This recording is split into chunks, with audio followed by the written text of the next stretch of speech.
शनिदेव भगवान की जय हो। नमस्कार दोस्तों, मैं कोमल शर्मा स्पिरिचुअल वाणी में आपका हार्दिक स्वागत करती हूँ। आज की इस वीडियो में हम जानेंगे कि शनिदेव भगवान का जन्म कैसे हुआ और कैसे उनकी नज़र टेढ़ी हुई थी। अक्सर शनिदेव का नाम सुनते ही शामत नजर आने लगती है, सहमने लग जाते हैं, शनि के प्रकोप का खौफ खाने लग जाते हैं। कुल मिलाकर शनि को क्रूर ग्रह माना जाता है, लेकिन असल में ऐसा नहीं है। ज्योतिष शास्त्र के अनुसार शनि न्यायाधीश या यूं कहें दंडाधिकारी की भूमिका का निर्वहन करते हैं। वह अच्छे का परिणाम अच्छा और बुरे का परिणाम बुरा देने वाले ग्रह हैं। अगर कोई शनिदेव के कोप का शिकार है तो रूठे हुए शनिदेव को मनाया भी जा सकता है। शनि जयंती का दिन तो इस काम के लिए सबसे उचित माना जाता है। आइए जानते हैं शनिदेव के बारे में, क्या है इनके जन्म की कहानी और क्यों रहते हैं शनिदेव नाराज। शनिदेव के जन्म के बारे में स्कंद पुराण के काशी खंड में जो कथा मिलती है वह कुछ इस प्रकार है। राजा दक्ष की कन्या संज्ञा का विवाह सूर्य देवता के साथ हुआ था। सूर्य देवता का तेज बहुत अधिक था, जिसे लेकर संज्ञा परेशान रहती थी। वह सोचा करती थी कि किसी तरह तपादी से सूर्य देव की अग्नि को कम करना होगा। जैसे तैसे दिन बीतते गए। संज्ञा के गर्भ से वैवस्त्र, मनु, यमराज और यमुना 3 संतानों ने जन्म लिया। संज्ञा तब भी सूर्यदेव के तेज से घबराती थी। फिर एक दिन उन्होंने निर्णय लिया कि वे तपस्या कर सूर्यदेव के तेज को कम करेगी, लेकिन बच्चों के पालन और सूर्यदेव को इसकी भनक न लगे, इसके लिए उन्होंने एक युक्ति निकाली। उन्होंने अपने तप से अपनी हमशक्ल को पैदा किया।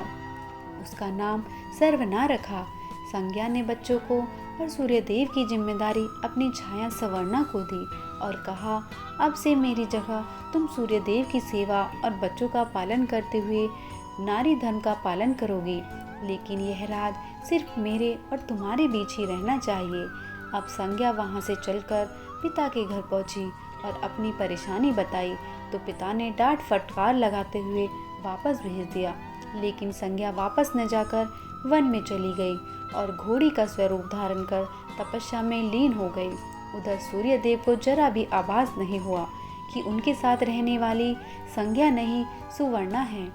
सवर्णा अपने धर्म का पालन करती रही। उसे छाया रूप होने के कारण उन्हें सूर्यदेव के तेज से भी कोई परेशानी नहीं हुई। सूर्यदेव और सवर्णा के मिलन से भी मनु, शनिदेव, भद्रा 3 संतानों ने जन्म लिया। अन्य कथा के अनुसार शनिदेव का जन्म महर्षि कश्यप के अभिभावकत्व में कश्यप यज्ञ से हुआ था। छाया शिव की भक्तिन थी। जब शनिदेव छाया के गर्भ में थे तो छाया ने भगवान शिव की कठोर तपस्या की। वे खाने पीने की सुध तक उन्हें न रही।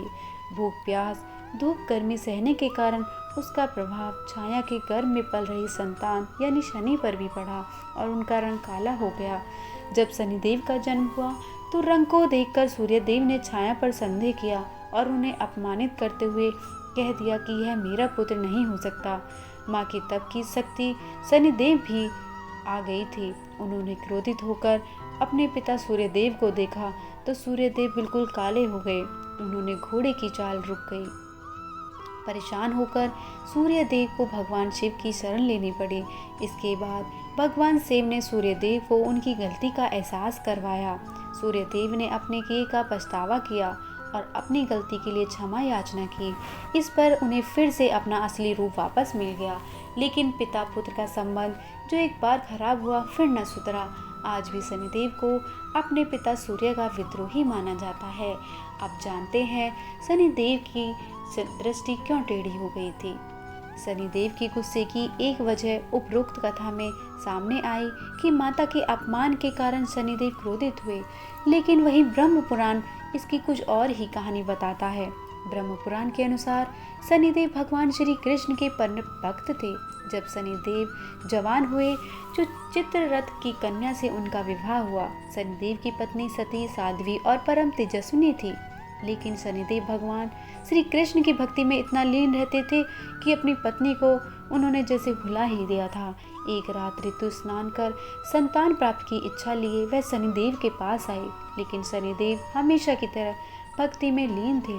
वे प्रतीक्षा कर करके थक गए और उनका ऋतुकाल निष्फल हो गया।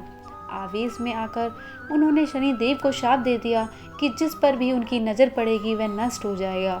ध्यान टूटने पर शनिदेव ने पत्नी को मनाने की कोशिश की। उन्हें भी अपनी गलती का एहसास हुआ, लेकिन तीर कमान से छूट चुका था जो वापस नहीं आ सकता था। अपने श्राप के प्रतिकार की ताकत उनमें नहीं थी, इसलिए शनि देवता अपना सिर नीचा करके रहने लगे। तो यह थी शनिदेव भगवान की से जुड़ी हुई कथाएं। धन्यवाद दोस्तों। अगर आप इसी तरह की और कथाओं का श्रवण करना चाहते हैं और आप चाहते हैं कि मेरी वीडियो आपको सबसे पहले प्राप्त हो, तो मेरे इस YouTube चैनल को सब्सक्राइब करना ना भूलें और बेल आइकन को ज़रूर दबा दें। धन्यवाद दोस्तों।